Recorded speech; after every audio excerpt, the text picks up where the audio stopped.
Welcome to Porky Queeve. We're on the back pitch, the 4G pitch for this Electric Ireland Fitzgibbon Cup encounter between UCC and NUI Galway. UCC are actually already through, but they want to finish strongly and get the best possible quarter-final they can. NUI Galway need a draw or a victory to guarantee their place in the knockout stages. It's going to be an absolute belter. Watch it live with us. Stay with us on the Electric Ireland social media channels or on GAA Now. Therese O'Callaghan, who is a GA writer with the Evening Echo and Irish Examiner, and also a former Cork Bogey player, joins me. Therese, where is the snow? Where is the ice? Where is the rain? It's early yet, Shane. It's only the afternoon. Give us another hour here now. I'm sure when the sun goes down it'll get cold. But yeah, I think this is it's an ideal venue for this match. I passed the Mardyke yesterday, and there's a lot of traffic has been there in the last few weeks. They have a lot of teams up there, and certainly I think the players would be delighted to play. As you can see, the facilities here are excellent. So we'd be expecting a great match here. I mean, there's no excuses. Yeah, it's been a bit of a saga. Would it go on in the Mardyke? Would it go on here? What time would it go on? It was changed eventually to here, to the 4G pitch in Porky Queeve, and it's a really great surface, isn't it? It's nothing like the kind of old AstroTurf pitches that we would have seen in the past. Yeah, I'm sure the ball is going to be flying around the place here now, and I think there's some great talent on view as well, Oisin, today. A lot of inter-county players, so we're all looking forward to seeing what they'll make of this. And as I said, the facilities here are excellent, and this is a crucial game for both. UCC currently are top of the group. They have 2 wins from 2. They would love to win this game at home here today and get a home quarter-final. I think that's very important. In UIG, a long journey down from them. They've been here for a while. They've been warming up, and they won't be looking to get a safe runners-up place here today. They'll be looking to topple UCC at home, and of course there's the other game as well tonight. It's not wholly cut and dry for NUIG. The runners-up spot, even though the point difference is very much in their favour. But you have the other game, UCD and UL, taking place tonight, so that will have a bearing on it as well. That should be a good game. I know the roads are better now than they used to be, but I don't think we're going to make it back up the road for that. But if you can get to Dave Billings Park in Belfield to check out UCD and UL, by all means do. UL, funnily enough, with nothing to play for, the champion's already out, and it tells you everything you need to know about the Electric Ireland Fitzgibbon Cup and how competitive it actually is. Yes, and I mean, when you look back last year at UL, they had a star-studded team, and they won the final quite easily in the end. But as it is with schools and colleges, teams evolve, and new players come in and players leave, and they're not as strong this year. I've seen UCC twice this year, and there is quite a lot of talent in this team as well. Now they're still without, I suppose, 2 key players today. Darren Fitzgibbon, who's on the injured list, but of course he will be waiting to play with Charlton as well in the All-Ireland Intermediate Cup final in 2 weeks' time. So with an eye on that as well, I think UCC might be, letting him prepare for that. And Robbie O'Flynn is recovering from injury, but I've been told he will be on the bench today. Owen Murphy was another player who at the very end of the match last against UCD put out his shoulder. He's a regular centre back. He's missing today. Now on the plus side, Jack Barry got injured in the warm-up the last day and didn't start, so he's back to play today. So it's all kind of a bit of peaks and troughs, And for UCC, you mentioned Robbie O'Flynn there. This pitch would suit him ideally, wouldn't it? It's fast, it's pacey, and that's him as a player, fast and pacey. It is, and it's very disappointing for Robbie. He's a guy who made a name for himself in the last couple of years, and he's been on the bench now, and he's been in and out with injuries. But certainly from a UCC point of view, if the game was tight, he's a player that they would be looking to bring on. I want to talk about NUI Galway and some of the talent they have on show. I mean, Conor Whelan in the forward line. He might kind of pull back towards midfield as he did a couple of times against UCD in the draw match a couple of weeks ago. But he's strong and he's fast and he can break tackles. He's the kind of guy that UCC are going to have to watch to stop him. They've got a good chance of stopping NUI Galway. Yes, and it's the one player. I was talking to some of the UCC mentors on the way in there, and it's actually the one player that they've singled out as well. It will be a man-marking job, I'd say, for them. I don't know who they're going to put on them. Eddie Gunning has been playing very well for UCC at full-back, whether they'll give him the job or not to man-mark him. But I think if UCC can nullify, his impact, Oisin, it would go a long way towards UCC maybe getting on top. But listen, there's plenty other names there on that team as well. Quite a lot of Galway players, obviously in the NUI lineup, and they're not far off. They're only a point behind, and they'll give it everything here as well today. They will indeed. Just look behind you there, you can see NUI Galway warming up. They're a big team, they're a pacey team. It's always an interesting debate. Do you stay out as long as you can for the warm-up, or do you go back in like UCC have? I mean, one side of the pitch is full, that's with NUIG, and one half of the pitch is empty. UCC have already gone in. Well, I suppose you've got to factor in the long journey for NUIG as well today, and I suppose they were thinking they had a game tonight, so obviously they had to change their plans at a late stage yesterday to facilitate this early. How disruptive is that? Well, I suppose, look, I think it's disruptive, but the plus side is look at what they're playing on. If they were going up the Mardyk tonight, it would be some slog, and I believe that the weather is going to turn again tonight. So I think that they'll be very happy to be playing here in these conditions. But when coming from a bus journey, they'll be galvanised enough, the fact that they've travelled down together. That won't be a problem. But you got to get out and you got to loosen up, and you got to get your mind right and realise that you're here now. This game is about to throw in, and there's huge stakes here. Topping your group and getting a home quarter final is hugely beneficial to any team. To going forward to the penultimate round of the Fitzgibbon. For now, Trace O'Callaghan, thank you very much. Thanks for joining us on the Electric Ireland Fitzgibbon Cup final group day. It is UCC against NUI Galway, and if NUI Galway get any kind of result here today, they are going through to the quarterfinals. If UCC win, they will absolutely guarantee that they will get a home quarterfinal. We're going to have analysis throughout the day from Sean McGrath. We might hear from some other guests as well, and after the game we'll have analysis and post-match reaction. But this competition, the Electric Ireland Fitzgibbon Cup, and indeed the Electric Ireland Sigerson Cup, is all about first-class rivals. Often you see players from opposite counties who may well even be marking each other when it comes to championship time or league time for their respective counties. They actually play together, they work together, they become friends, but they also like to challenge each other even within the colours. It's the Sigerson Cup stars of Cian Kiley from Cork and Sean O'Shea of Kerry.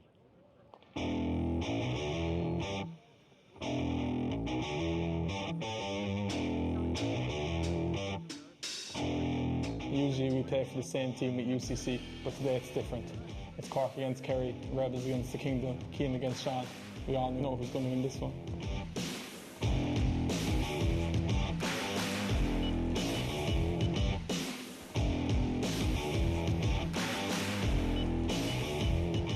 Oh, hold on.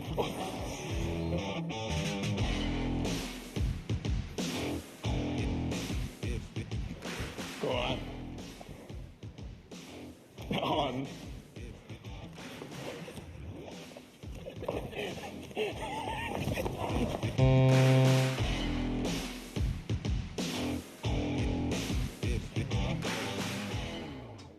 Come on, Johnny, bye. Come on, give up, come on. It's a form's perfect, is it?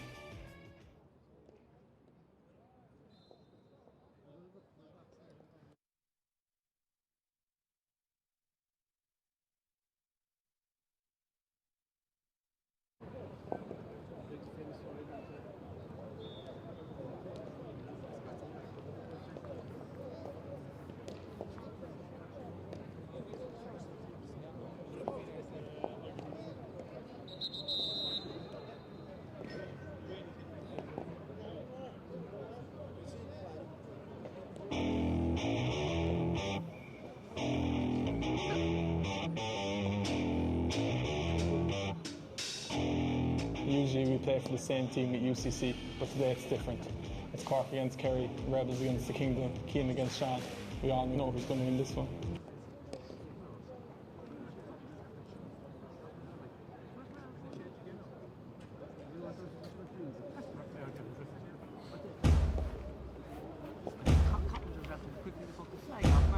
to stay here.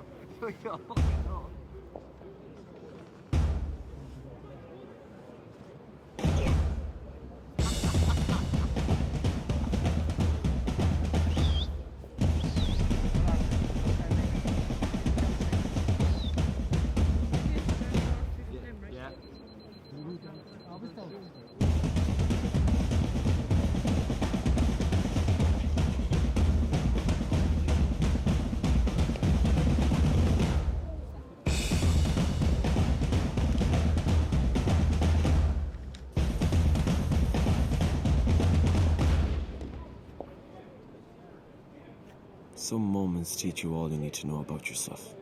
The Electric Ireland GAA Minor Championships. This is major.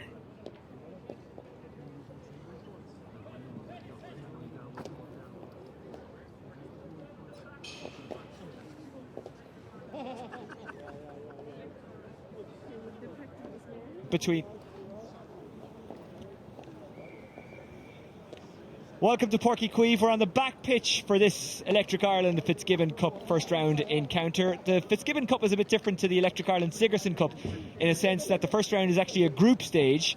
So there is something at stake for UCC even though they're already through. If they win, they guarantee a home quarter final, as Therese O'Callaghan was saying a few moments ago. That is a big deal. For NUI Galway, they need to win or draw to guarantee their spot in the next round. They started with a draw against UCD. They then beat UL, which knocked the champions out. That was in Galway last week. Today they're looking for a big result in Cork on the 4G pitch. And I have to say, I don't remember a game of this magnitude and this size being played on a 4G pitch. Joining me is two-time winner of the Electric Ireland Fitzgibbon Cup and one-time All-Ireland winning player with Cork, Seanie McGrath. Seanie. Yeah, it's a great pairing first anyway. Two really strong traditional colleges teams. I can only really remember Oisin, maybe some senior league games here and underage competitions here. We played some underage competitions in the Glen a few times there. It's a great surface and yeah, it's a fantastic occasion. The weather thankfully is holding off. It's like a summer's day at the moment. That could change, but at the moment there's a nice atmosphere building up and here's to hopefully a good competitive game of hurling. Let's talk about your alma mater, UCC, because they've got a really strong team. They've got the likes of Conor Brown from Kilkenny in midfield alongside Mark Coleman, Shane Kingston at centre forward, Colin Roach from Waterford beside him, Evan Sheehan full forward. I mean, that is some lineup. Yeah, and these competitions, okay, obviously they stand to their own merits. Winning a Fitzgibbon competition is super, but for fellas that are on inter-county panels and looking to stake a claim, I know going back to my time playing that, a lot of fellas around that time, Kieran Morrison and Joe Dean, Johnny Enright, Eddie Enright, they all, had good Fitzgibbon competitions and did no harm at all when it came to inter-county stuff. So players will look at that as a spotlight to put themselves in the frame for competitions or places later on with inter-county teams. But certainly as a competition in its own right, Fitzgibbon is special. So, and as you said, some really marquee, big names there that hopefully will stamp their authority in proceedings. We're about to go in this Electric Ireland Fitzgibbon Cup encounter between UCC in the red and black and NUI Galway in the maroon, mostly maroon, bit of white on the sleeves as well, as you can see. And the ball should fly around, Seanie. This should be like summer hurling. Yeah, it's gas because we actually played a few games, as I said, underage here over the last couple of years and trained the teams up in AstroTurf pitches. But no, there's great given it. It's actually very similar to a grass surface, so I don't think it'll be too different for players if they were playing up in the dike. Colin Roach's shot drops short into Shane Hennessy, the goalkeeper, and he just sends it long. Trying to get there's Chris O'Leary, taken up by NUIG and sent in by Brian Concannon. It's intercepted. You can already see there's a bit of pace and a bit of zip about the players here. Into the hand of Paddy O'Loughlin it goes. Paddy O'Loughlin sends it into the corner. On the chase is the full forward Shane Conway from Kerry. Very exciting player, this fella's playing great stuff at the moment. Even with Kerry last week, I think he got 8 or 9 points. A strike from Colin Roach of the Shamrocks in Waterford and All-Ireland under-21 winner a couple of years ago. He misses that first wide for UCC. Yeah, I'd say there, Oisin, that maybe the surface will be similar. If anything, it's probably more towards summer hurling. The pace of the game is very, very fast. It's like a middle of July game, to be honest. Pressure-wise, and I suppose just generally meaning to you as a person and a player-wise, what was the Fitzgibbon Cup like for you? Was it as important as inter-county and club for you? Absolutely. And in some ways there was less pressure. In some ways the training, obviously was intense, but there was lots of nights out that time. So you were out Tuesday and Thursday night having a bit of crack. But great camaraderie. I'll never forget the Fitzgibbon competition. The players I played with and fellas in different counties. An unbelievable time, to be honest. Chris O'Leary moved it on. UCC provide a running threat. It's a high long ball in, and the sun is going to cause problems. But that's a really good catch by Jack Fitzpatrick. Fitzpatrick lays it off to Sean Loftus. Loftus, a young hurler with a growing reputation. And it's gas O'Sheen, you can actually see the styles already. Fitzgibbon hurling, it's all move and go and on the pace, on the turn, so you can see that style. First bite of the game for NUI Galway comes from the stick of Brian Concannon. Here's Jack Barry tucking out the ball. As Trez O'Callaghan was saying, he missed out last week. He got injured in the warm-up, which is always unfortunate for a goalkeeper. Running onto the ball now is Michael O'Halloran. Plays it in towards the corner forward, who was out in front. Sweeping across there was Paul Hubin. But UCC have it. Chance. There's real danger here. Kingston. And it bounces in somehow. It wasn't the cleanest of strikes, but it doesn't matter so long as it goes in. Yeah, Shane is playing very well at the moment. He was excellent the last day as well for UCC. Big loss for Cork, not being able to play on Sunday, so that's a great start for him. Great goal. There's a Galway lad down there as well, O'Sheen. Fantastic take by Kingston. So a goal to no score. UCC lead. Yeah, nice lively start to O'Sheen. In fairness, the ball has been sprayed great. As I said earlier, real Fitzgibbon stuff. You know, give and go, and fellas on the move, fellas that are peak fitness. And I think the UCC definitely now like that will be delighted with the start. And I suppose UCC are in a funny position at the moment because of the fact that you know they're through, but qualifying for top place is a big deal. So running repairs for NUI Galway in the sunshine in Páirc Uí Chaoimh. We were told wrap up warm, and you know what, it might get very cold later, but at the moment it's so pleasant.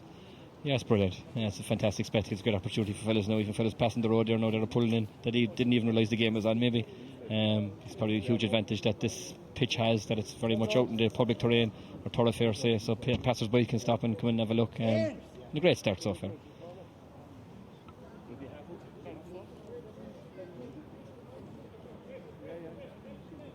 Well, when your only complaint is that the sun is in your eyes, that's not bad at all. It's Paul Hubin who is injured, brother of Dundalk striker Patrick Hubin. Oh yeah, just I didn't know that.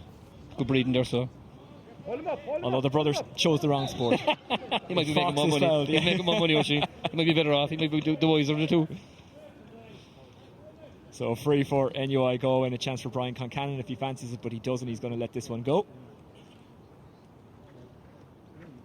NUI Galway drew with UCD on the opening game, then beat UL. They were so frustrated that day in Belfield.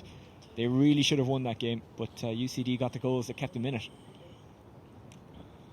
UCD with Brian Hogan among them. Seamus Flanagan of Limerick didn't feature that day. That looks very solid from Evan Nyland. Great score. And that's gone over, and it's a 2-point gap now. A goal plays a point. That's a very fast restart. It's gas, isn't it? Mark Coleman came deep. He knew exactly what he wanted there. And that wasn't by accident. That was by design. Into the corner it goes again. Batted away by Graney.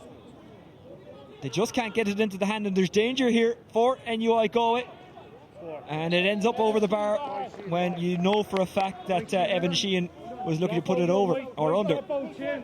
Good lad, this fellow as well. O'Sheen was a great minor. Just tailed off a little bit there of late, but good campaign for him now. Will do him no harm as the season's going on. Ball breaks taken by Conor Whelan. We haven't seen a whole pile of him so far. UCC will want to isolate him and keep him away, and you can already see that when he gets the ball there's 2 and 3 around him. Yeah, he's a danger man. Chris O'Leary sends the diagonal. Caught on the second attempt. Really good work. Slotted back out. Mark Coleman. Coleman spots a runner in a bit of green. That's a strike from a long way out. Is it a good one though?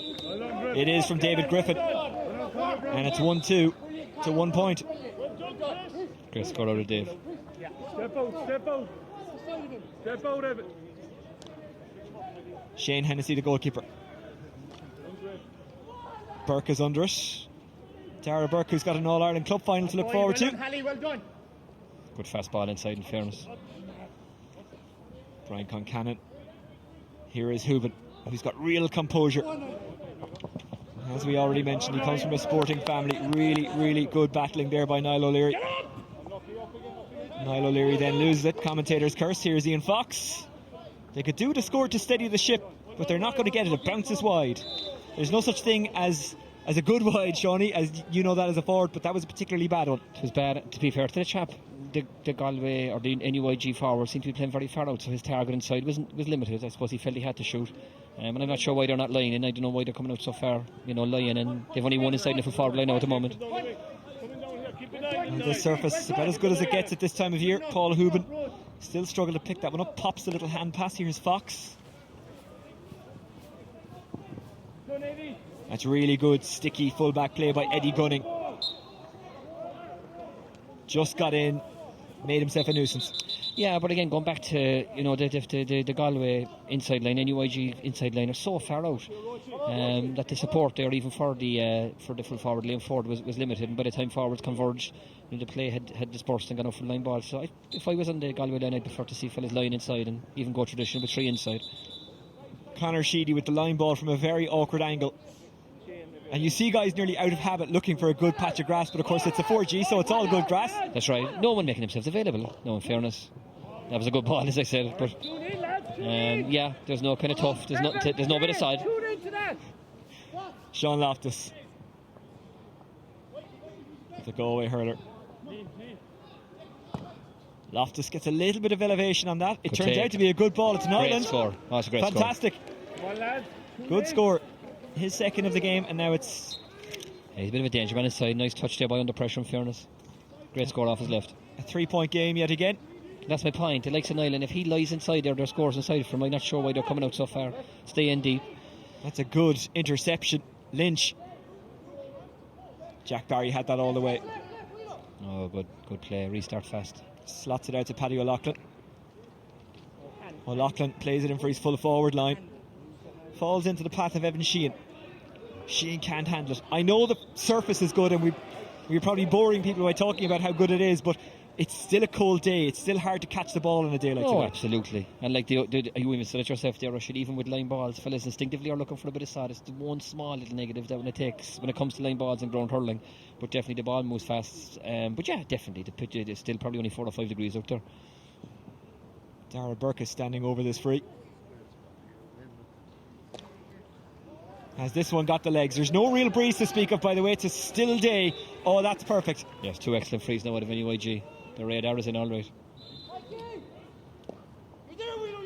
Dara Burke from well out the country. He was practically in the showground striking that one. That was a great long distance strike, in fairness. This one going down towards the city end. Hooban again fighting and battling for everything, and he did really well there because he stopped UCC getting possession, and now NUI Galway are on the attack, and there's a foot race on for it here. Look at the speed of Mikey Lynch, but he's beaten to it. Granted, O'Loughlin had a head start. Barry looks so composed under pressure, Jack Barry. And this is a county of some great goalkeepers. Probably a step too many, alright, in fairness, Teddy. Could have left it off a little bit earlier. Scarce though, like looking at full-backs breaking tackles and coming up the field. Full-back play isn't what it used to be. Your old teammate The Rock would be too happy to hear you say that. Yeah, it would have been 80 yards on the field if it was The Rock. He didn't have to break tackles, they broke off him. And 2 men bumped into the sideline along the way. And that was just in the warm-up. He was a really great full-back, wasn't he? One of the greats. He was a great player, but. And he'd tell you he still is. Oh yeah, he wouldn't be afraid to tell you. He wouldn't argue with him either. So here we go. It's Nyland. And he slots that one over. His third of the game. Yeah.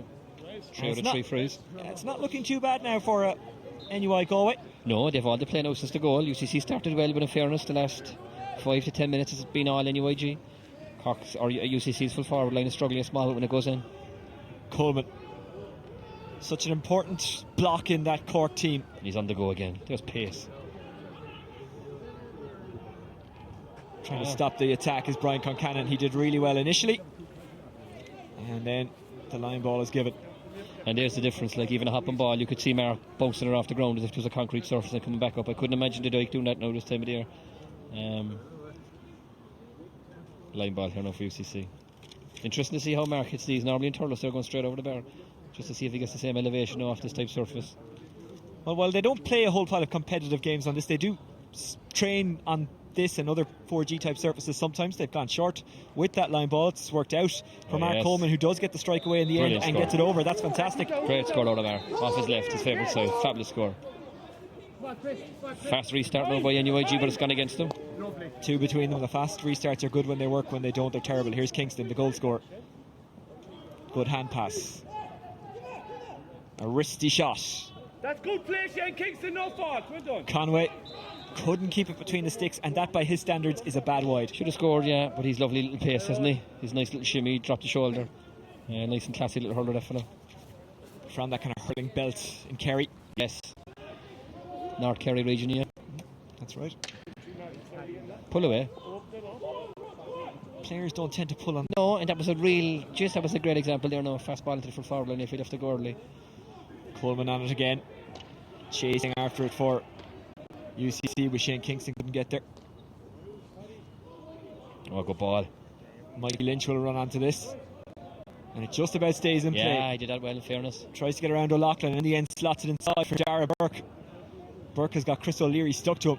He started well, Chris, actually. He's doing well on Conor Whelan as well. He's so strong, but has he given it away? Getting it back for NUI Galway is Evan Neeland. Now it's into the path of Sheedy. No fault. Sheedy hits a third wide for NUI Galway. It remains a 2-point game. Yeah. Good ball, great ball, good puck out. Kingston came deep to get it.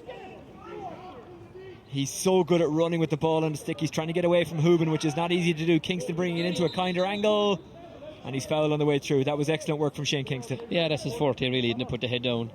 Ball on the hurley and using the pace. As you said, he's so forceful and strong. Drew the tackle. The ref gave him a bit of an advantage and pulled it back there for a free. Nice little chance now for UCC to kind of get that scoreboard taken over. It's going to be quiet there of late, so this will settle him down, hopefully, if young Conway can slip it over. Shane Conway looking for his first of the game.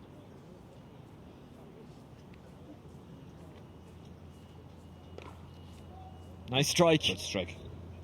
That stays between the sticks. Conway gets his first. And UCC extend their lead. It's now back to a 3-point gap. Dangerous. It's a high dropping ball. It was really good defending there by Graney, who just held up his man, and the keeper was able to take it cleanly. That's one to contest. It's Dara Burke. Can't win it cleanly. Paddy O'Loughlin is there to try and sweep it up, loses out. Conor Whelan trying to bulldoze through. It's what he does best. Can't get it into the hand. He's pickpocketed. And Colin Roach got there. Good ball. Again, it's dropped, but he gets it on the second attempt, does Keogh. Trying desperately to get it into the hand. Does eventually. Over. Keogh. Good score, by well done. Slots it in. It's a good period of play for UCC. Yeah, they've definitely settled down now. The free settled them down earlier from Conway, and it's a good score there from Mark Keogh. Looked like he'd lost possession and maybe lost the chance, but turned back well onto his right and slipped it over. Great score.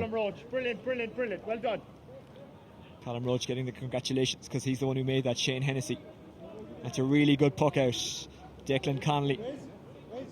It's intercepted. It's Chris O'Leary who's been so good. There's a chop on O'Leary. It's a free out, and there is a little bit of afterwards between him and Dara Burke. Yeah, and in fairness to Chris, the superiority he's had in that half back line really has probably forced NUIG to move Conor Whelan off him. He's gone in centre forward. Whelan started on him, but he got no joy off Chris. Very prominent now in these early stages. Dara Burke from a hurling family spoke to his brother Aina today of St Thomas's. Dara obviously of St Thomas's as well, along with David Burke, and that one goes wide. Unlucky for Mark Keogh again there. Took it down really well, flicked it down off the ground or off the air with his hurley, and very unlucky not to throw it over the bar. Hennessy batted away, doubling in the air. It's not a skill you see a whole pile of anymore. Colin Roach. Great crossfield ball, just a bit high. Batted down, but NUI Galway have an extra man back there at the moment, Jack Fitzpatrick. Concannon.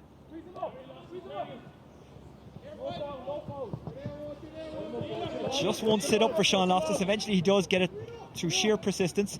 Here's Conor Whelan. We thought we'd see this if he wasn't getting ball. Him dropping deep.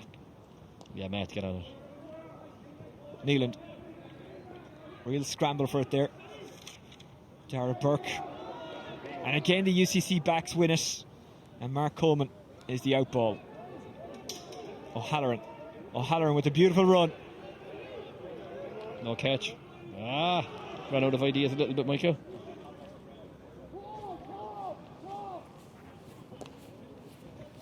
Probing ball, looking for Liam Ford. Oh, great ball. Sits up nicely for Ford. But he had 3 around him and he was just muscled off it. More good defending from UCC. Definitely.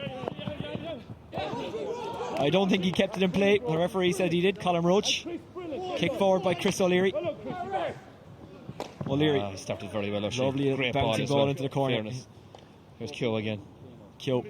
Oh, great power. He was there with 2 around him, he stayed so composed, didn't Absolutely, he? yeah. Very, very close to the end line, or to the sideline, but great power to stay in line. Ball sent inside by Roach. Here's Keogh. A little bit of a messy hand pass, but it might fall for Shane Conway. And Conway puts it home. Great into play from UCC in fairness. Good ball in first, exactly what a corner forward wants. Great touch out of Keogh, and then Conway feeding off the break and slipped it over well off his left. Yeah, their manager Tom Kingston will be very, very happy with that. Batted out of trouble by O'Loughlin. He's really good in the air, but Concannon intercepts, spots that Sheedy is left free. Sheedy can score from all sorts of angles. Didn't catch that one brilliantly, and Barry does very well to just send it in the air and regather. And winds up Nash style. You could actually see Anthony Nash in his little wind up there. Absolutely, and you could hear Tom Kingston on the line. Keep it simple, which is typical UCC. Keep it simple, the scores will come. Here's Conway now on the attack, O'Shane. Conway. Oh, that's a great score. Lovely score. He's finding his stride now. He's finding his rhythm. Yeah, kind of a Ben O'Connor type bunks off the ground.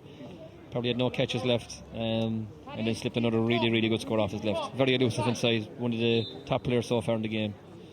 Keep talking, Brown. Get our positions. Good lad. Hennessy goes long. Goes over the hurl and the hand of Whelan, who hasn't really got into it. Just the hurley down here, O'Shane. Kingston looks to break past Loftus. Kingston gets the foul. UCC are building up ahead of steam now, aren't they? I'll just correct you on that when it's hurley. I said you were calling it a hurl. We call it a hurley down here, O'Shane. You know what? I used to be the same, and I was corrected so many times I said I'll use both hurley and hurl. No. So definitely don't hurley down the banks of the Leeway. I love the way you said that. Like you were saying it in a nice way, but it was actually quite menacing. But just yeah. Like I actually saw you dialing the rock there to sort this out. Where are you, silly? Here's Conway again now. Oh, she's a lovely style, O'Shane. He's very good. Beautiful strike. I tell you, if there was a transfer market out there, the fellas could move around. He's a fella now that we wouldn't mind getting up here.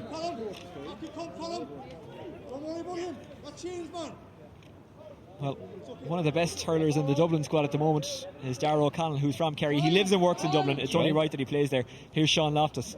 Goes to show though, doesn't it, in fairness? Yeah, good point. Oh no, it's wide. 4th wide for NUI Galway. There's a belt down in that North Kerry vine. They love their hurling. I spoke to Anthony Daly about it a couple of times, and he would have coached there. He said you'll never meet more passionate hurling people. Given to NUI Galway. He did a lot of work with Kilmiley down through the years. He would have seen it at first hand. This will be struck by Sean Loftus. Look at that again, like a free man inside, all the forwards out. No one inside the 20-metre line. No one. Well, only one close to it, and not too many. Short pass that goes straight in, like. It's kind of breaking down for NUI Galway, who could lose today, by the way, and still go through, but it would very much depend on getting a favour from UL. The strike comes. It was Mark Coleman. Oh, it's a great score. Oh, that is supreme. What a score. Mark Coleman, while falling, sends it over. Yeah, it's his second point. And it's the whole combo. Mark Keogh off to him as well. Give and go. It's brilliant hurling. That was brilliant. That was the Electric Ireland Fitzgibbon Cup at its best. Yeah, and it's what the Fitzgibbon is about. You know, the inter-county players and that stepping up. Some of the inter-county players, I suppose, down through the years mightn't have shone at Fitzgibbon stages, but certainly Mark Coleman is one of those. He's playing super at the moment in the left wing. And you won 2 of these, so you're one of the guys who did shine. A lot of people think the late 90s was all about Oasis and Blur. It wasn't. It was about Shawnee McGrath winning a Fitzgibbon in 97, another one in 98, and then an All-Ireland to round it all off in 99. And plenty of nights in Garbays and Reardons to go on top of it as well. Well, now listen, Tuesday and Thursday nights. Hey, it's before the watershed. Let's leave that out. Yeah. Keep it clean. Conor Brown ran onto it. It's now laid off. Oh yes, well done, Shane. That was a lovely touch. Is that a useful strike? Another one from O'Halloran. It is. Isn't it an even better one than by Keogh? Yes, it is. Yeah, it's gas. Like, I mean, you'll be showing fellas there a bit of coaching, and what full forward line want. And what they want is a good fast ball out in front of them so they can come onto it. No 50-50 stuff, and that's exactly what Mark Keogh got. Ball out in front of him, into the hand, straight over the bar. He thought about going for it, but instead drops it in on top, trying to find Conor Whelan. And he does find Whelan, but Whelan is far away from goal. However, he does give the UCC defence issues and does win a free. And that's what NUIG want, obviously, get Conor on the ball as much as possible. He's been a little bit quiet so far in the game, but a marquee player like him needs to be kind of involved, even if he's not scoring, involved, spraying the passes around, getting the tackles in, so that'll be good free for him, and it might get him into the game now. And Geoff Olinsky, who's had great success with the Galway minors, he's won a couple of All-Irelands at this stage. He's the manager of NUI Galway. He's seen enough. He's made a change already on as Pat Monaghan of Crockwell. And they probably need that, O'Shane. And they need this as well.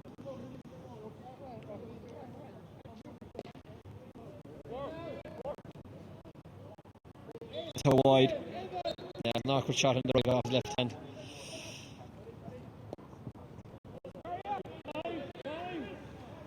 Going. It's another great ball. Ball breaks. Is that another good score? Oh yes it is. That is a fantastic strike. All the way over Colm Roach.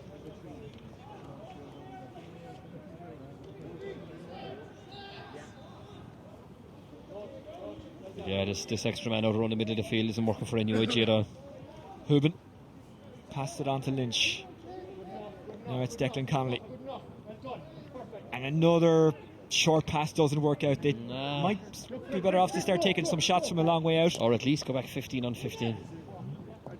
There's Keogh again now. Keogh. Does he have the beating of Jack Fitzpatrick, who's very much a specialist fullback?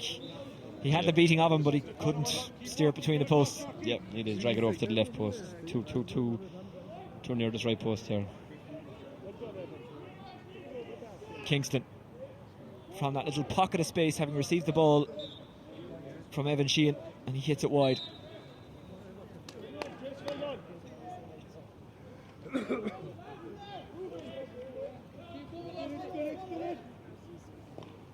Hennessy trying to find Liam Ford. Ford is crowded out and it's stolen back off him. Not a bad ball from Conor Brown, the son of Angela Downey, the famous Kilkenny Camogie star. Played for Kilkenny the other day in their victory over Cork. Conor Brown, a hurler that Brian Cody thinks an awful lot of. Here's Evan Nyland. Nice player, Nyland. Oh, it's left behind. On it again, our UCC. Oh, great ball. Dwyer got onto it. Now it's into the hand and a shot will come. Will the score come with it? Yes, it will. Good finish by David Griffin, his second of the game. Yeah, good player Griffin. In fairness, I made it that it was Conway passed that out. O'Sheen, what a ball. He's got great vision, in fairness. That's a good puck out. Sheedy winds up and hits a wide. Fast restart. That's exactly what UCC need to do now, O'Sheen. Get the restarts going fast. Keep the pressure on him. Sheehan just beats him.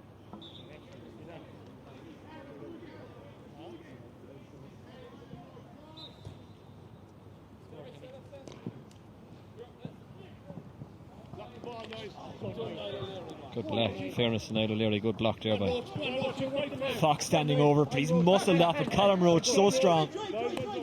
Chris O'Leary. Great ball. Colm Roach is a guy who I think is going to feature a lot for Pádraig Fanning in his Waterford team this year. They opened up well with a victory against Offaly at the weekend in Semple Stadium. UCC in again. Keogh bearing down on goal, pulled back by Jack Fitzpatrick. Referee gives the free in. That was a great ball. Great ball from the half back. I think it was Chris O'Leary into Conway. Conway, who's been first bright so far. Left hand across the Keogh and a good free one. Well done. Without harping on about it, O'Sheen, though, in fairness, I'm not sure why NUIG they've only got one fella inside now again, and two lads hovering around half forward midfield, and it doesn't make much sense. They're not having much success from it. So 112 plays 4, and more misery to be heaped on NUI Galway now. Scoring difference, by the way, could be important, so it's a bit like rugby for NUI Galway today. They could lose with a bonus point, but it all depends on what happens tonight in Belfield. Or David Billings Park. Yeah, and they started well, in fairness to them. They weathered the storm a little bit after UCC scored the goal early, but they just seem to have lost their way a bit, struggling to get Conor Whelan into play. They're not getting enough ball into Nyland. When it does go in, Nyland finds himself drifting up the field a little bit to get balls, so it's just not going to plan for them at the moment. Point number 5 for Conway, 3 from frees, 2 from play. Hennessy. Now they do have the talent to play their way back into this Absolutely. This game. Yeah.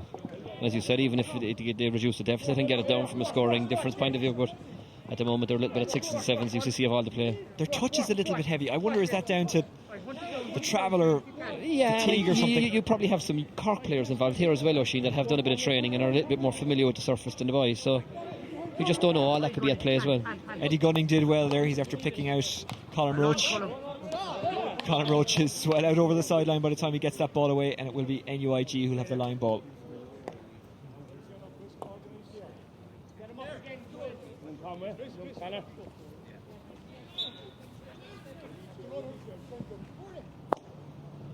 Forward, intercepted. Chris O'Leary bounces off Whelan.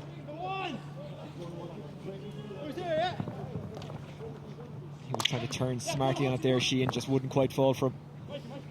NUI Galway have it back. Lynch. They need to create something, but that is fantastic battling by Conor Brown, the Kilkenny man from James Stephens. Yeah, and in fairness, like we were saying earlier about tactics and what the NUIG are doing and not doing, but UCC are playing really well, tackling very, very hard, fierce competitive, not giving him an inch of room to get away or anything. Even there again, now battling like mad for that line ball, shouting and roaring that it was their ball, which I think the ref has overruled it.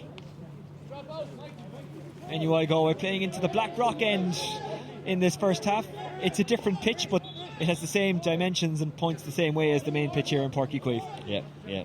But even like from you can see fellas across there by CAB Motors there, or she even stopping for a looking. More of this maybe should be going on between Harty Cup games, maybe schools games. That's why we're streaming it. People want to see it. Exactly. And thank you for joining us on GAA Now and via the Electric Ireland social media channels. Our analyst today, Shawnee McGrath, All-Ireland winner with Cork and twice an Electric Ireland Fitzgibbon Cup winner with UCC, and now one of the NUI Galway players has got himself into a bit of bother unnecessarily, and it was Liam Ford who got the yellow card. He's a big man, Liam, isn't he? He must be 6'3" or 6'4" there. Well, why not stick him on the edge of the square and try and get ball into him? Get a bit of ball into him, create a bit of havoc. You've got Whelan and Ford. You've got 2 ball winners. You've got 2 giants. Yep. This is a free from a long way out. It's Chris O'Leary. Well struck. Wide. Not well wide, but wide enough to not count.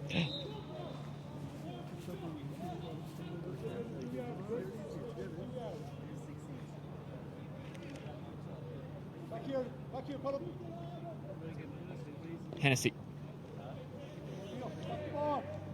Whelan is isolated when he went for that. He's done well though.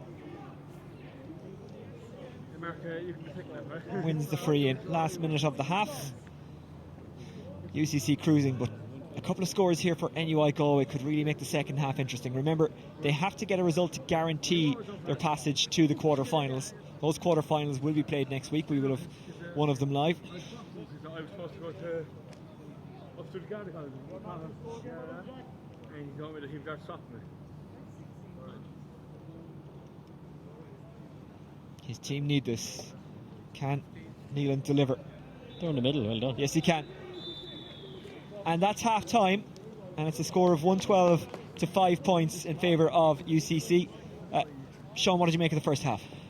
I suppose, look, it started brightly. UCC had a bit of play. They got an early goal, great goal actually from Shane Kingston. Then, and as I said earlier, NUIG seemed to weather the storm. They got a couple of scores. The inside line was dangerous and it was going in there. And then they just seemed to lose their way a little bit. UCC got on top. Mark Coleman and Chris O'Leary in particular. Shane Conway was excellent inside. They got their groove. UCC, typical UCC styles, have to spray the ball around left to right, right to left. And NUIG had no answer. But I still go back, Oisin, to UCC are a bit more traditional. They've got 3 inside. We even mentioned Liam Ford there as a big man. No ball going into him, no real target because of how far out the field he is. And NUI Galway could back their talent, couldn't they? I mean, they could go traditional. They have the players to do it. They could, of course. Yeah, they've got some big names in there. Conor Whelan, Concannon, as I said, Liam Ford, Evan Nyland, I make, what is it, Oisin, maybe 5-6 points. They definitely have, quality players there. They had a great win the last day, so they're obviously a quality team, but maybe there's a few things at play. The pitch, the journey down, the whole lot. It's cold out there, but you'd still expect more. 10 points is a big gap to close. Well, it's sunny but a bit chilly in Cork. It's a lot better weather-wise than we expected it to be, though. At half-time in this Electric Ireland Fitzgibbon Cup first-round encounter, it's UCC who lead against NUI Galway, 112 to 5 points. What that means for the overall context of the group is this. UCC would win it, but NUIG would be left waiting. They'd have to hope that UCD lose to UL tonight, because if UCD win that game, then they could go through, but scoring difference would come into it. So as we were saying earlier on, even if NUI Galway could lose well, if that makes any sense, it might make some difference. More analysis to come of the first half, plus second half commentary of UCC against NUI Galway. Stay with us.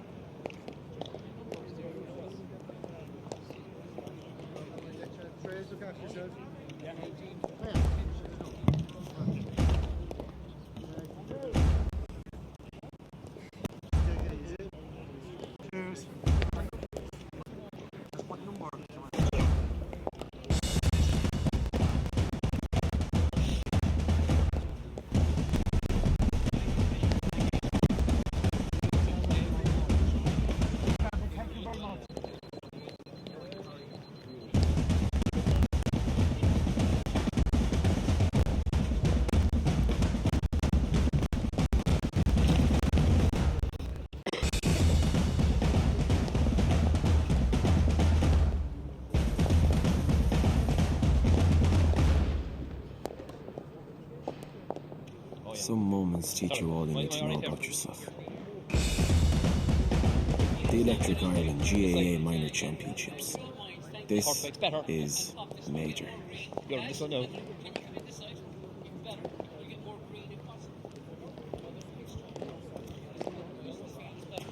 Am I okay here? Okay. No bother. No problems.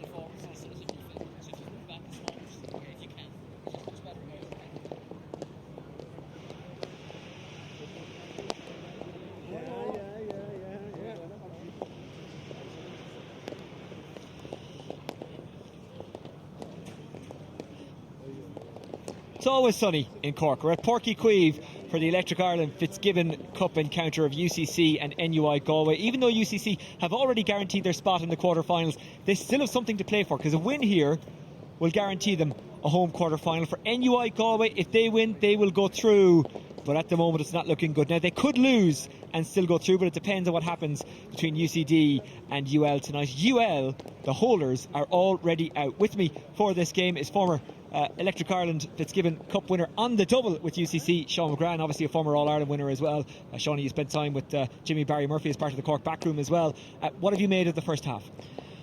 I suppose from a UCC perspective, they've applied themselves very well, Oisin. I suppose it's difficult going into a game knowing that you're qualified. Obviously, you're playing for a top spot and a favourite position in the next round.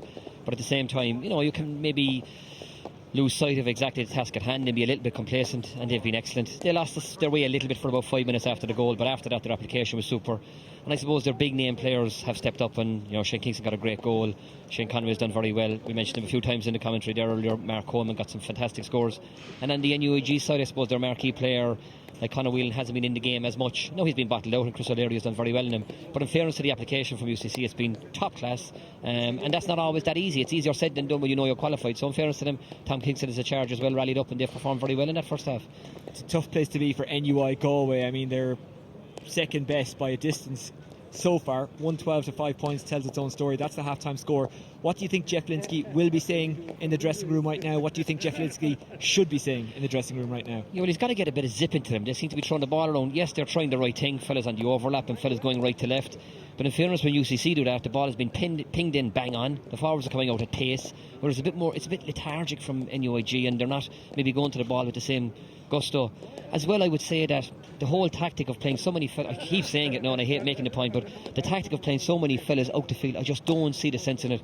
As he came close to the sideline there, I didn't realise how big Liam Ford was, and sometimes there's a route one approach, get it in there, maybe get Conor Whelan closer to goal as well and create a bit of rumpus in there. But at the moment, you know, UCC have at times even 2 guys free, so anything that breaks in the full back line, half back line are coming in and sweeping it up, and they're so fast, the turnovers, and they're so athletic, they can get the ball up quickly. So for me, if I was Geoff Olinsky, would say, look, let's go 15 on 15 for the first 5 minutes. Let's get a bit of jizz into the thing, and maybe let's take them on and show a bit more attitude and a bit more positivity. Do you put forward and Whelan in your full forward line and just lump it long? Because if you do, okay, these are guys who could win it, but UCC have some very handy defenders as well. Oh yeah, listen, don't get me wrong, Oisin, it's easier said than done. Just go in there and you get the scores, because in fairness, that full back line have been absolutely outstanding. Chris O'Leary has been the standout player, and in the half back line he's batting ball great, and then the 2 midfielders are coming onto it at pace and, you know, sweeping the ball inside. So yes, we're giving suggestions about what NUIG could possibly do, but that's not to say they'll get results, because at the moment UCC are by far and away the best team here. It's a beautiful day here in Páirc Uí Chaoimh. If you're watching in an office in Cork and you're wondering where the hurling fan in your office has disappeared to, they're probably here in Páirc Uí Chaoimh. We're not going to pan into the crowd, we're not going to rat them out, that's not what we're about, Shawnee. I'm one of them, Oisin. Yeah, well, it's kind of hard for Shawnee to avoid it since he's on camera here. You'll go back and do the extra hours, I'm sure you'll make it up, Shawnee. Absolutely. Yeah. For NUIG, it's kind of a weird situation, isn't it? Because they know they could lose and still go through. Yeah, and I suppose the old traditional way was you only went on if you won. And I suppose the whole points aggregate, win one, still maybe... Do you like that? Do you like the group stage? Yeah, I do, I suppose, because, I mean, it's a long spin to come down here. I remember years ago we went up and we played Minute one day above, and we played DCU, I think, another day, and they're long spins, and you get off the bus and you're expected to win, and they were difficult games, and we were lucky to get results the same day. And a lot of it was down to the journey and, you know, like a long spin and an unfamiliar pitch. And to add to that, you're going to a pitch that is completely unnatural to the boys. They've probably never played on a surface like this. It's a way better than an AstroTurf pitch, but it probably doesn't have that same hold up that you get with a grass surface. It's an awful lot faster, and they won't be used to that this time of the year. Yeah, we were trying to think earlier on, was a game of such magnitude ever played on a 4G per pitch before, and was it shown live? And I think the answer to both is no. The only AstroTurf game I can think of, and calling this AstroTurf is completely wrong because it's inaccurate, was I think Dublin against Tyrone in a challenge game of some sort from the Astrodome in Toronto back in the 80s or 90s. Wow, you're going back in time there. Going back, like the players were wearing runners. I think Peter Canavan might have played. I don't remember that at all. Of course, yeah. I think it was the 90s because I think Peter Canavan played. Maybe it was the late 80s, but that's the only game I can remember of GA that was streamed or shown live on a non 100% grass surface. But this surface is actually perfect, the 4G, isn't it? I've had a walk around and like you'd love to play on it. Yeah, super. And I mean, I think everyone here will agree with that viewpoint. I mean, I don't think anyone here will say that today as a spectacle has been disappointing. I think any of the people that came intentionally, and even the people that were passing by, walking the dog, that had a look, it's been a great spectacle. The ball is moving very, very fast. Shane Conway, as I said in the commentary, did a bit of Ben O'Connor stuff, bouncing it off the ground and back in. I don't think any pitch in the country late January into February would be capable of holding that type of play. So as a spectacle, I think it's been top class.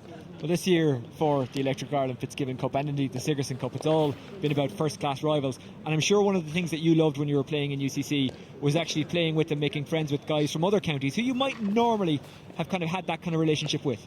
Yeah, I mean, that time, you're going back again, 97, 98, you had a lot of Waterford lads that went to college in Cork.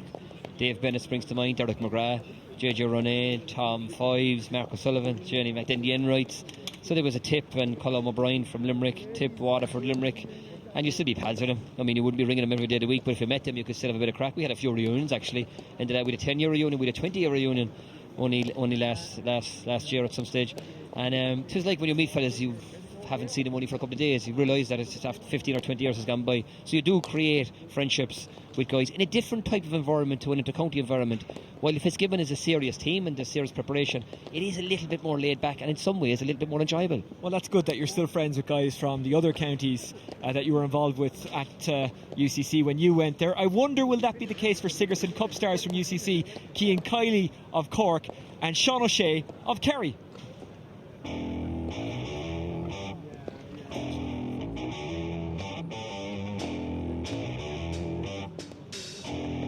Usually we play for the same team with UCC, but today it's different. It's Cork against Kerry, Rebels against the Kingdom, Keane against Sean. We all know who's going to win this one.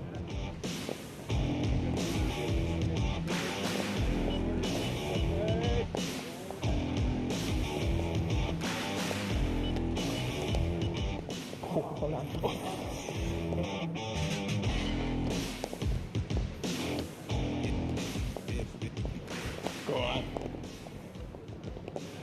Go on.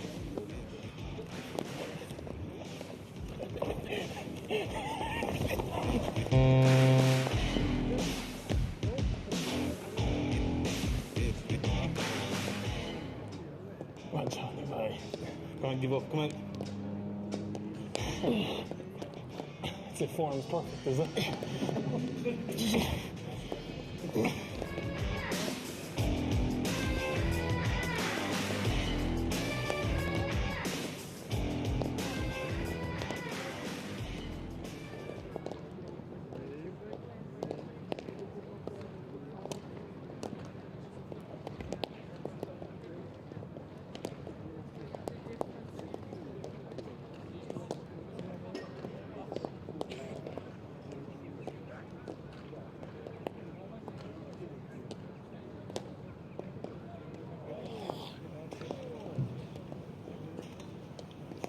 Welcome back to Porky Queeve. NUI Galway coming back out onto the pitch for the second half. It's a big second half for them. They could well be playing for their place in the next round. That, of course, the Electric Ireland Fitzgibbon Cup quarter final.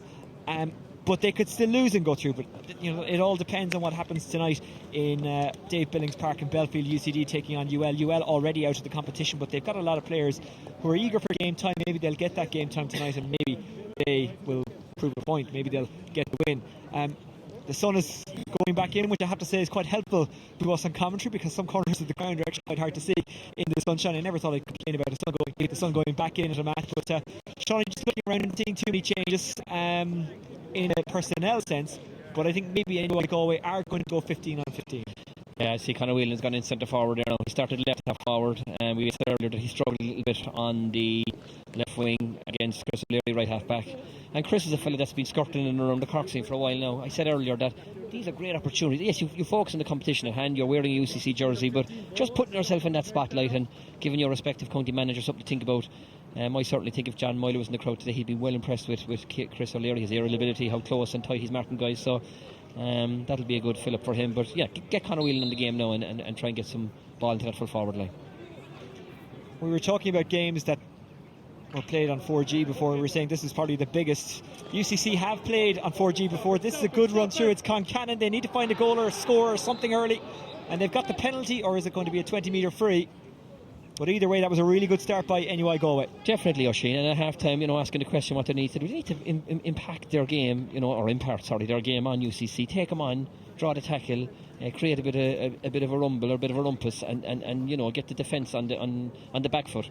But in that first half, it was very lethargic from them. So that's a great start from Concannon now. Get that defence, as I said, tracking back and starting to maybe think about, a bit of defending, because it was very easy for them in the first half.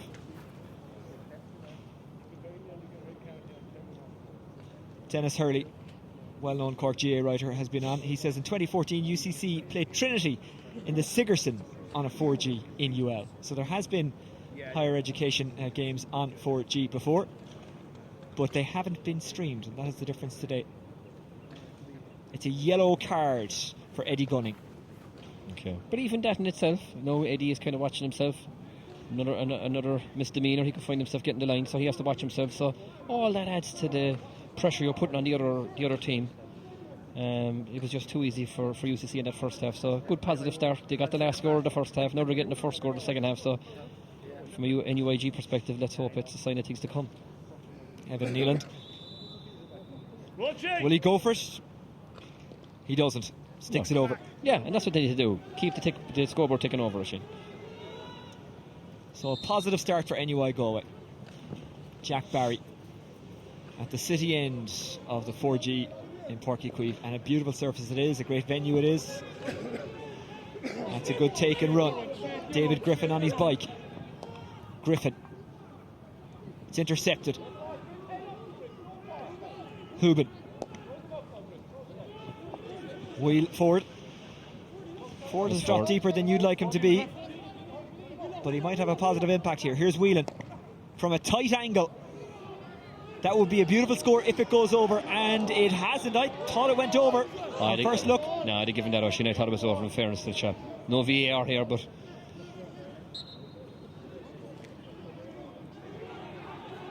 I love the way on the puckouts UCC go full spread. They make the pitch as wide as possible. absolutely. Gunning. Look down the line, try to pick out his teammate. It was Keogh, couldn't quite control it. NUIG have it back, and the ball is aimed at Ford, who gets a push in the back, and it's a free in.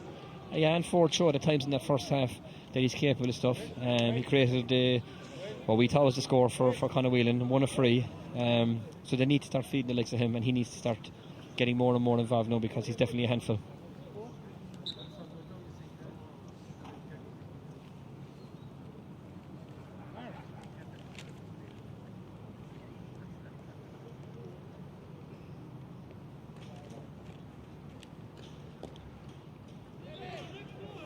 Score. That's a good score.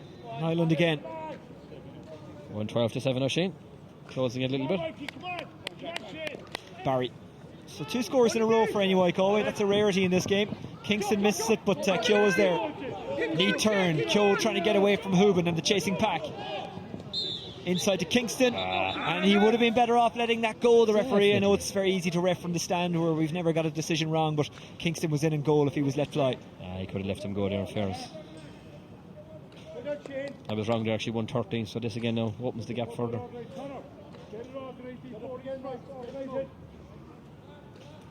Yeah, I think I was in Premier speak earlier there as well. I said VAR, I should have said hockey. Watching too much of that Premiership stuff. Obviously not, because you're calling it by the wrong name. Was it?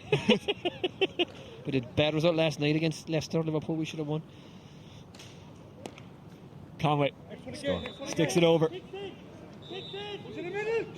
And unlike Jurgen, he wouldn't use the surface as an excuse. Absolutely not.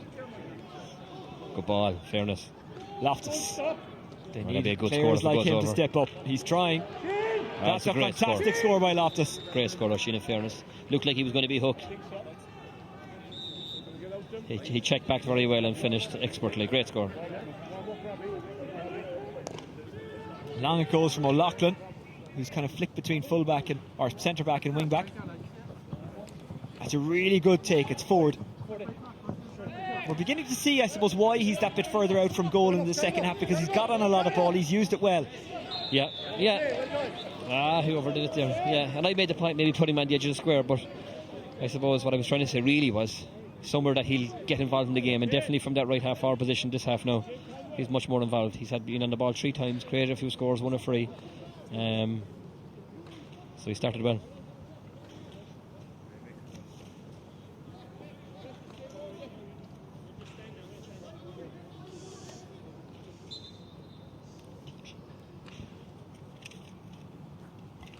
Chris O'Leary.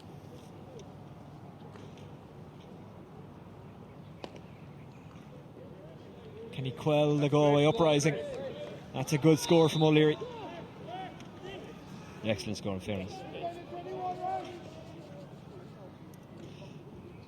And that's exactly what UCC needs to do. Not let NUIG get a bit of momentum, match them score for score, and keep that gap as big and large as they can. Brilliant stuff from Tipperary man Sheedy. Yeah, lovely touch. Flicks it back to Lynch. The traffic a bit. But UCC deal with it yet again. Hubin thought about having a shot. His route to goal was blocked. Nice pass to Whelan. Whelan loses his footing. Corrie.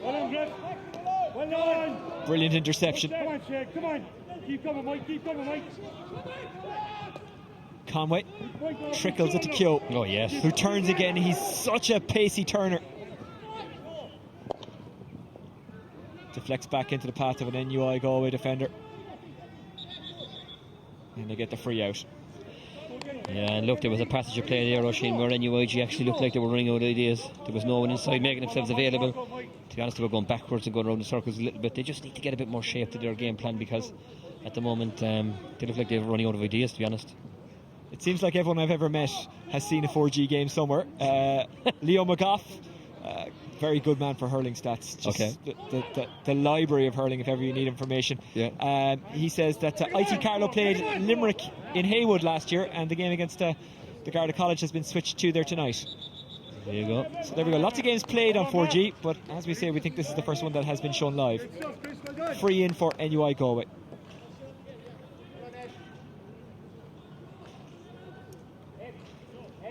Yeah, you're nearly on 7, okay? Mike, free you up a little bit for the puck out, okay? Yeah. And definitely, Oisín, they've started brighter this half NUIG, but still, if this goes over, you know, you're still looking now at an 11-point gap, and it was 10 points at half time. So, well, they have got a few early scores. NUIG, UCC are doing exactly what they need to do: chip and chip and chip away. Conway sends it home. He's having a stormer.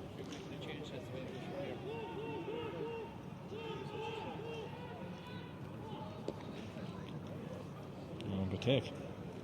It was a nice move out of defence by Caulfield. Whelan barrelling forward, still going, and he's dispossessed. Kick it out.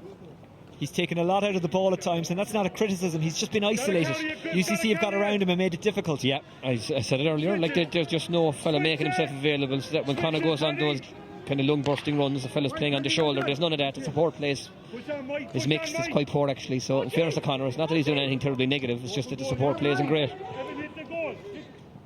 Heavy tackle there. An attempted turn, but couldn't keep it on the stick. That was Michael O'Halloran.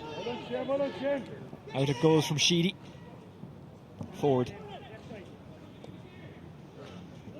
Taps it back. And that's a heavy tackle from O'Halloran. But to his credit, Concannon bounces straight back up. Yeah, made of stern stuff in Kilmore Daly. It was a heavy tackle, yeah, in fairness, and they won the free well, but I just thought maybe Conor Sheedy could have hit the ball a little bit earlier, instead of, you know, they seem to be consistently looking for the man and drawing the ball into a tackle, but I don't know, I could have shot a little bit earlier there and just kept that scoreboard ticking over.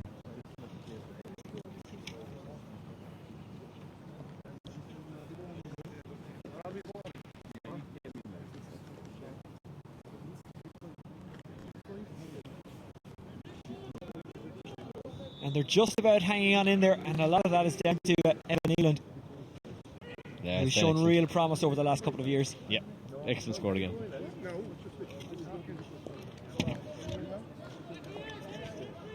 Comes from Claren Bridge, the home of the Kearns, former All-Ireland winners. Oh, famous club, Oisín, for sure. Produced some great players down through the years. O'Leary spreaded it out, and here goes Chris O'Leary. Into the corner for Kingston. Heavy touch from Kingston, heavier than usual. He'd be disappointed.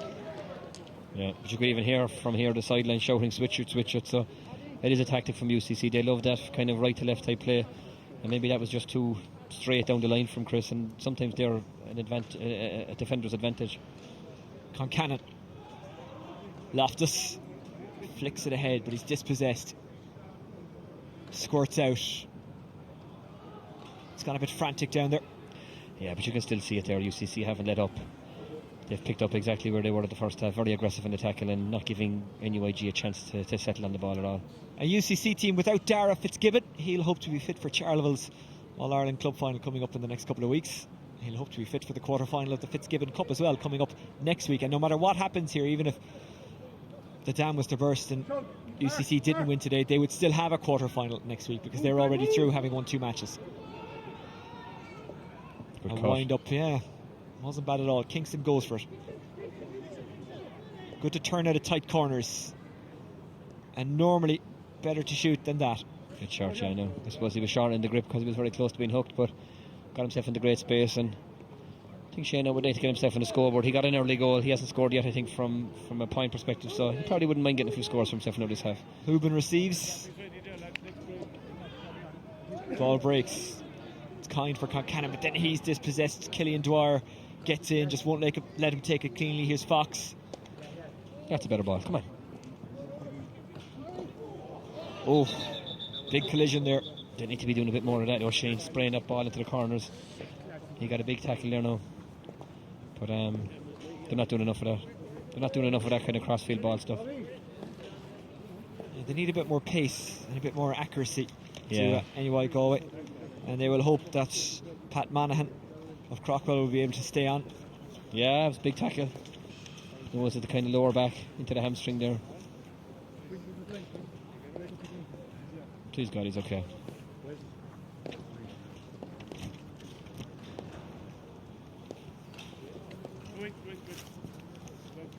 UCC warming up a sub. It's Robbie O'Flynn, has had a bit of injury troubles in the last couple of weeks, which is why he didn't start. But I was talking with Therese O'Callaghan before the game in the pre-match analysis, and she said that he's the kind of player that will inject a bit of pace when he does come in. Yeah, and he's not a bad sub to have, in fairness. He's a Cork senior panellist, and we've pushed very hard for a place in the team this year. He's exactly what NUIG don't want. Aggressive, very hard runner, great solo, good guy to take it on the run and finish. So he's not exactly what they want to see.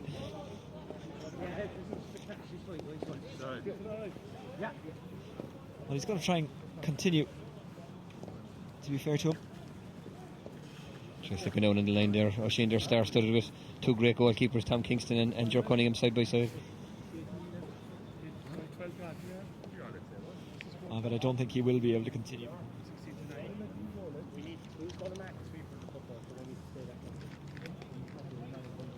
So, tough day for Pat Monaghan. And NUI Galway make a change. Something drastic really has to happen for them if they're to have any chance of getting back into this game. And I'm sure UCD are looking at this with glee. This will suit them nicely. Yeah, there's a big gap now, Oisin. What are we at?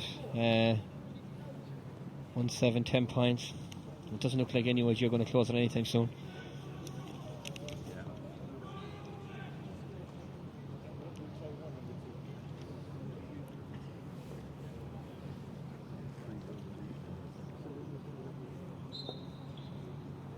Oh, play Conway again. Fantastic steal of that the ball. Great skill there, wasn't it? Conway so strong. Yeah. And he wins the free. He's a fabulous player. And he's looking for it again. Look. Give it to him. Nealon just cleverly stopping it up and slowing UCC down, but they've got to do more than that now, NUI Galway. Chris O'Leary doesn't go for it, sprays it into the corner, looking for Keogh. Good intervention by Sean Loftus. Out it goes from Lynch. Smart take by Niall O'Leary. Work it up. Up the line it goes. Work it up is a shout. That's exactly what they're doing.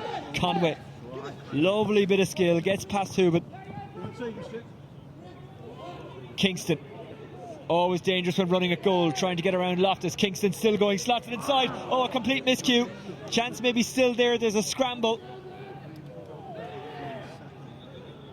Just wasn't struck cleanly. Really opened them up though, Shane, didn't they? Again, started back here in the half-hour line from Shane Conway. Took his man on, bunks it off the ground, and the whole play opened up then. Shane was... Evan Sheehan just didn't catch it right, number 24 in the white helmet there that you can see. And now NUI Galway have another man down. It's Jack Fitzpatrick, who's a real specialist fullback. I really like the look of this guy. Yeah, looks quite worrying. There's not much movement out of him there now. I'd say it could be again a hip or a leg injury.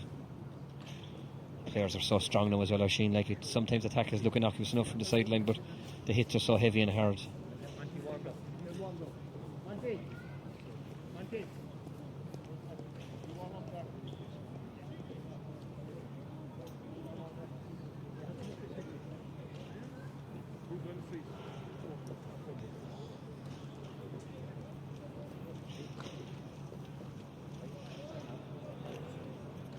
He'll try to continue, and we'll start with the hot ball.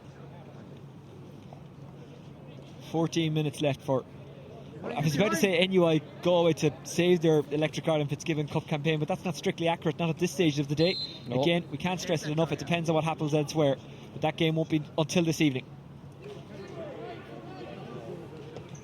And they've won the ball back, and that's a start. Lynch into the corner. Protecting it well, Eddie Gunning. Oh, well played, Eddie. They don't stand off. No. NUI Galway, however, UCC have it back. Barry. Here's the call from Conway. Conway receives. Lovely movement of the ball. And just as I say that, it breaks down. David Griffin was calling first. To be fair, he worked hard and got it back.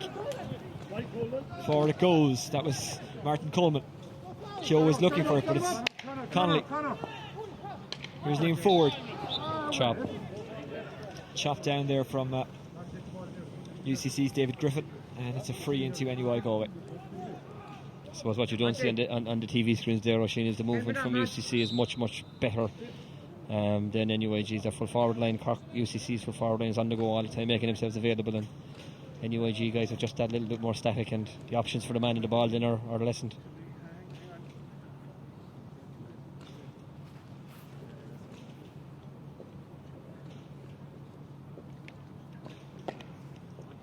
Evan Neeland wide. Tough one to strike, and the sun is now in his eyes. Right in his eyes. It's battled its way back through the clouds. Yeah, he's been the one bright spark today for NUIG. That was a difficult opportunity, but he's battled away hard in fairness to the chap. Paddy O'Loughlin has Griffin, but doesn't go down the line to him. Instead, bounced it short. Now Griffin is on it. Griffin tries to sidestep, and he's overcarried, and it's a free into NUI Galway.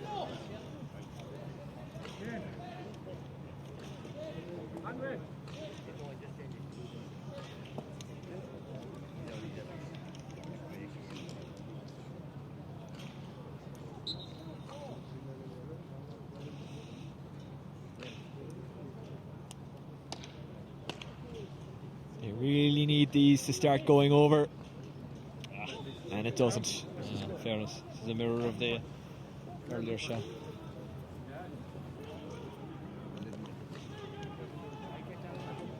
Loftus. Lovely ball. NUI Galway need goals. Into the corner it goes. Shane Fletcher from Tipperary did well to make the ball stick. Now it's Whelan who's fighting for it, but he's held off, and it is fantastic defending by Niall O'Leary. Yeah, super, in fairness. Kind of a real 60-40 type ball, though, in fairness to Conor Whelan. He must be very frustrated. No real pattern to their play, and kind of aimless balls going in at this stage. Well, you could see it there just a second ago. Niall O'Leary, not a small man himself. Paddy O'Loughlin. Bit of a dangerous ball. UCC so comfortable with the shooter in hand. Here's David Griffin. Griffin on the burst, trying to get away from England. Doesn't catch it right. Caulfield. Moved it well. Good surging run through. Will it be matched by a good finish by Sheedy? Yes, it is. Great score, fairness. Well done. Great score. Probably what they should have been doing a bit earlier, maybe hitting the ball that little bit early. Don't continue to draw into too many tackles and just get that ball over the bar. UCC looking to quell the uprising. Robbie O'Flynn using the pace we talked about. Shot from a tight angle. And it is wide. I think the shot sent away by Neil Montgomery from Abbey Side, the county finalists in Waterford in senior hurling last year.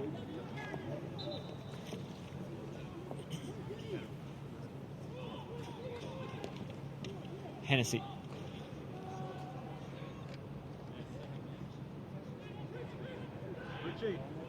O'Leary does well again. UCC have looked so solid today. That's good defending though by Graney. Yeah, they've actually improved their performance there now in the last couple of minutes. Albeit it's a bit late in the day, but still. I mean, I suppose actually you keep making the point about the scoring difference. There's still 9 or 10 minutes to go. What have they down to? 1-6, 9 points, so a couple of late scores here could make a difference yet. Well, there's no point in getting out the calculators just yet until UCD play UL. Trying to break onto this one is Concannon. He knows his team need a goal. They might have to settle for a point for now. They might have to settle for nothing, because that's a really good dispossession. Mark Coleman got across to him. That's great defending.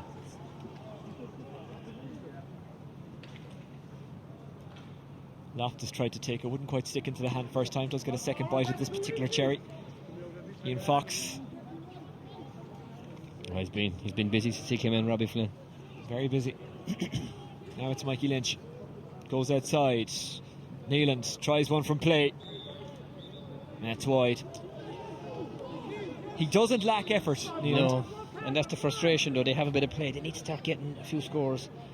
I mean, it's an old-fashioned statement, I suppose, but when you're on top, make it stick and make it count. And while they have a bit of play, they're just not getting and converting to scores. O'Loughlin to Keogh. Keogh puts the boot down. Brilliant work by Keogh. Can he finish this with the score? It's Montgomery. Oh, the Waterford man drops it. Montgomery trying to get away from Fitzpatrick. And it's a wide. Fitzpatrick did well there. He stuck to him like glue. He did.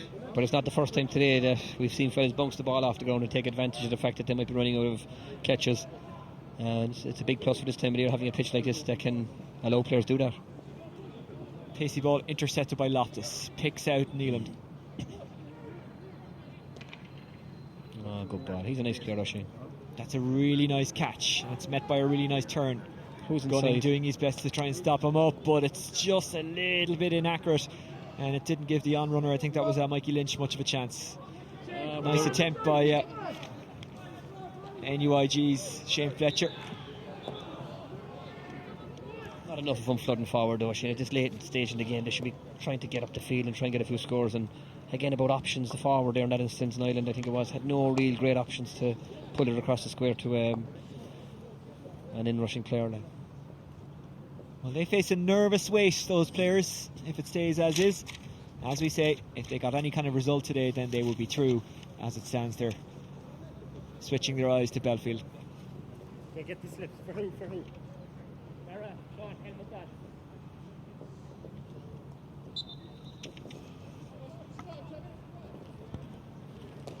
Bottom lads, if we come top, and the slips out. Right, I call it. Wide. UCC haven't had to be amazing in the second half. They've just done enough. Sure, look, and when you have such a lead at half time, I mean, the key in the second half is not to give or allow the opposition get momentum on you, get a few scores rallied up or chalked up, and for every score NUIG have gotten, UCC have matched it, and that's exactly all they needed to do. Here's Lynch. And he does well. That's decent, yeah. Five. Oh, you're down to 8, right, Shane? We're not quite into Offaly 94 territory yet, but there is always hope. Oh, happy days.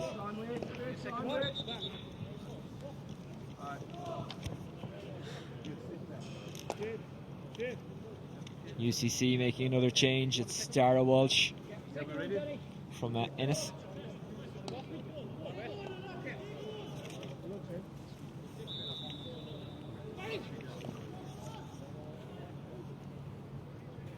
Ball bounced out the wing, running onto that brilliantly was Flynn. O'Flynn. Coleman. Great take. Pinballs around. Lovely slotted ball. Really good work there by Sean Hayes. Here's Evan Sheehan. Brave stuff from Fitzpatrick, who got in the way. You're right about him, Oisin. He's steely, that Fitzpatrick let. Blocked that very bravely there, in fairness to him. A mesmerising run by Sheedy. Come on, they need Still a finish going. here now. Can he get it back up onto the stick? He can't. Finish. The hurl stroke hurley. Sheedy. Oh, it wasn't matched by the finish. He was unlucky, in fairness. And a score like that would have been a bit of a rally score. No good finish. Here we go now. They might be in here. They have a chance. It's Concannon. And the keeper makes a fantastic save, but it wasn't caught particularly well, that shot by Shane Fletcher. No, it was a great chance. Good ball. Keogh. Watch him turn. Great. Fouled needlessly by Connolly. Yeah, you could see even when the ball came to him, he was actually turning before he even got into the hand. He's got a great ability, Keogh.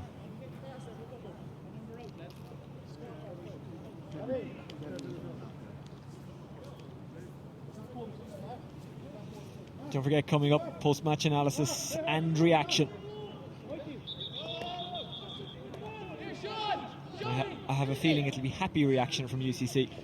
Yeah, they've had all the play. Whether the storm when it came at him early in that first half after the goal, whether it again now early in this second half, never really in any doubt what the result is going to be from an early enough stage in the game. O'Leary has the distance and is matched by the accuracy. That is a really good strike by Chris O'Leary. Second score from a similar position for Chris. his all-round game today between defending and aerially and striking has been super. Concannon tries to find Whelan. Whelan still going, still surging, still fighting. Where's the support again, Oshie? Gets the free in, but they need more than that at this stage. Yeah, they do, and he needs a bit more support in fairness to Conor Whelan. He's running at them. He's doing exactly what's required. Take him on and make it difficult, but no one on the shoulder to take a pass.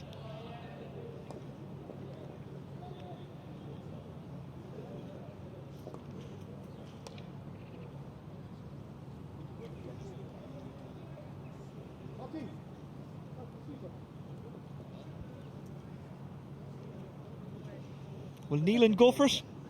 Might as well. No. I don't think Paul O'Flynn in his head would have got that one, Oshie. He's still gone for it. Even those trick shots you have.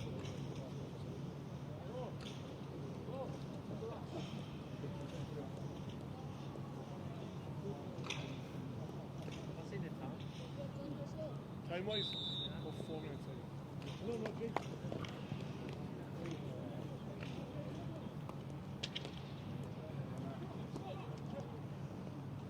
Hoogan intercepts. Lots of calls for the ball. One of them comes from Mikey Lynch.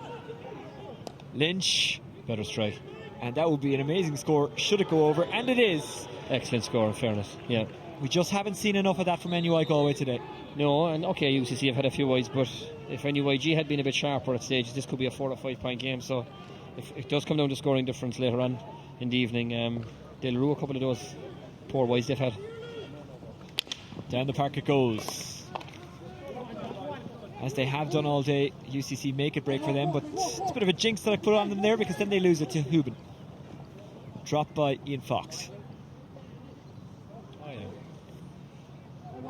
Picked up by Robbie O'Flynn. Good to see him back out there. Chris O'Leary from well out the country. Whoa. Oh, that's a super score. Great score. Candidate for man of the match there now. Brilliant scores from Chris. That's probably his third of the day. Loftus. I say well out the country, but he was striking it from the city end. Yeah. Practically from Patrick Street. Patrick Street. Took the words out of my mouth. Sorry, Pana. Sorry. Oh, Pana. Forgot where I was. That matches. You forget, because of my time here, I see Cork. That's right. Darragh Walsh from Clare, who I'm sure speaks a bit of Cork himself. It's a good run. It's a good run. Evan Sheehan just wouldn't stick the hurry. Sheehan will go again though. Battling hard. Still okay, fair enough. Out.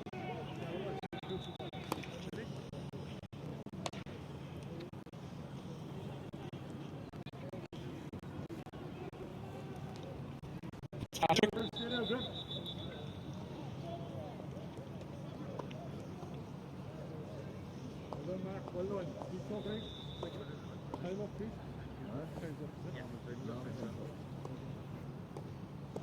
And now we're just playing out the last minute or two. That goes long. Shane Hennessy. Chris O'Leary. Lovely ball to Darragh Walsh. O'Flynn gives him the call, but he sprays it to Keogh. Oh, that is... Well, I was just about to say it was sweet from Keogh. It was the first part. Couldn't match it with a good second part. Neelan, what can he do? He can get a score. Great score. Very good player and definitely the stand-up performer today for NUIG. Always a threat when the ball goes to him. Yeah, he's done well, but it's not going to be enough for his team. They would consider themselves desperately unlucky not to get through, having picked up a win and a draw, but they might be made rue that draw in UCD on a day they should have won.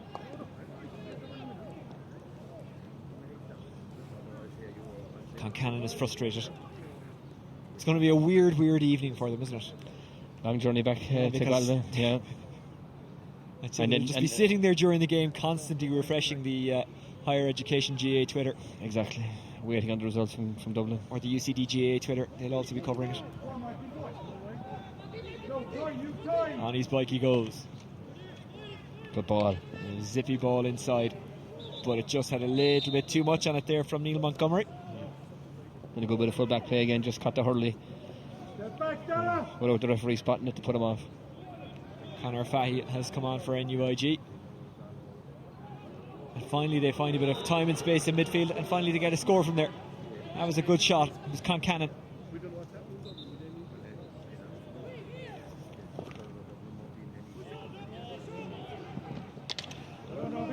Great catch by Robbie O'Flynn.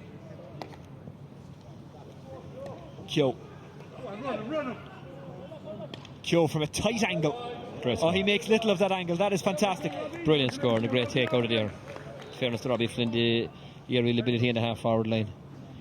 It just brings so much to play then for players.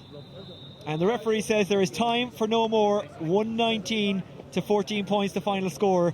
UCC go on as group winners. They will play at home, maybe in the Mardyke, maybe here in the quarter-finals of the Electric Ireland Fitzgibbon Cup. For NUI Galway, they have to wait. And it's a nervous wait. It'll be a sweat, yeah. What's the scoring difference? So Shane, 158 points. Will it be enough? I said earlier they might lose some of their sloppy shots and poor shot selection at times, but remains to be seen how tonight goes. More analysis to come with Shawnee McGrath. We'll hopefully also get some reaction from UCC and maybe NUI Galway. But this season in the Electric Ireland Fitzgibbon and Sigerson Cup, well, it's all about first class rivals. Earlier on we saw how the UCC pair of Cian Kiley from Cork and Sean O'Shea from Kerry got on when they took each other on in a few challenges. Tonight these two men will be on the field for UCD. Seamus Flanagan of Limerick and Brian Hogan of Tipperary. They're enemies when it comes to the Championship and League, but they're friends when it comes to UCD. Well, most of the time anyway. Let's see how they get on.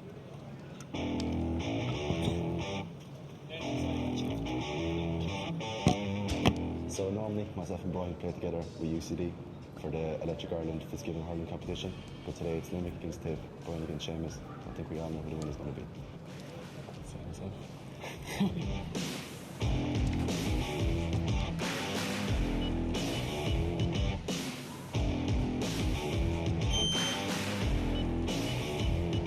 Good one, Brian.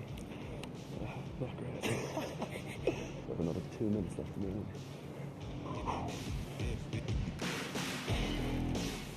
Yes! He's bigger hands.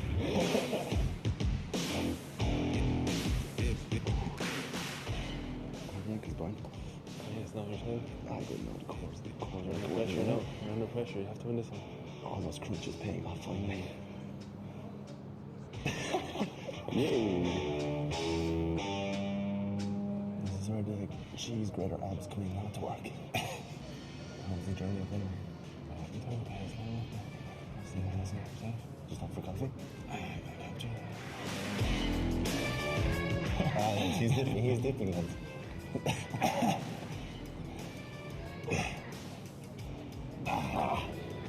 Champion boys.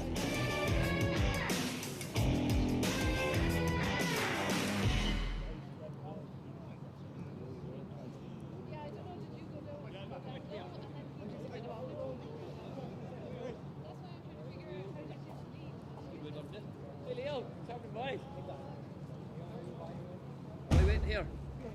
Are you going on? Am I going on with you now?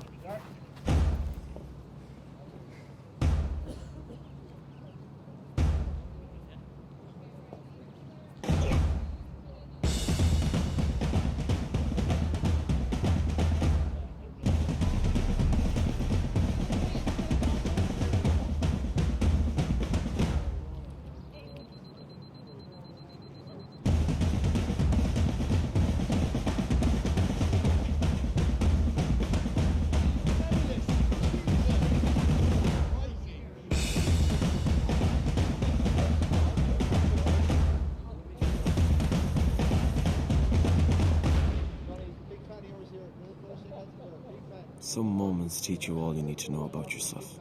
The Electric Ireland GAA Minor Championships. This is major.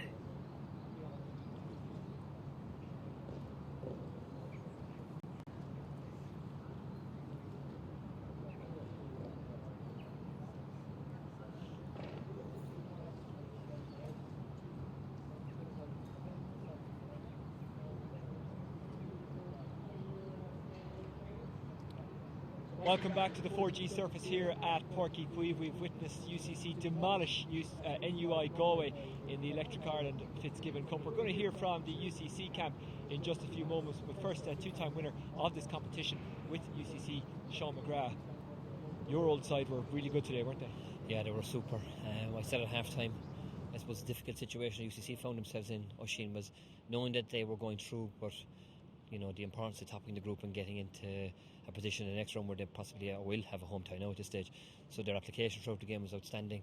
Their top players were outstanding, the way they sprayed the ball around. And then I suppose at times when NUIG were putting the pressure on them, they were able to handle the pressure, weather the storm, and then go up and in the second half in particular go, score for score, keep the scoreboard ticking over.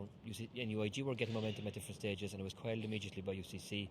Conway, Keogh, Kingston, fellas like that, Mark Coleman, Chris O'Leary, all top players, intercounty standard, and that was the difference, I suppose. The top players on UCC side were outstanding.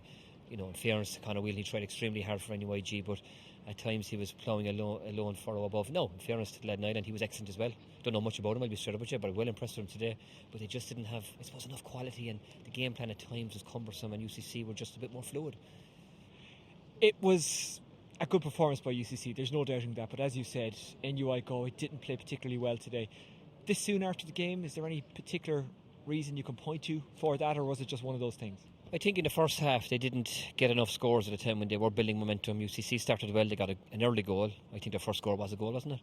And then Shane Kingston. And NUIG played themselves into it, got a couple of nice scores. We even made the commentary ourselves that they had weathered that storm and they'd got over the hurdle of an early goal, but they just didn't get enough scores on the board.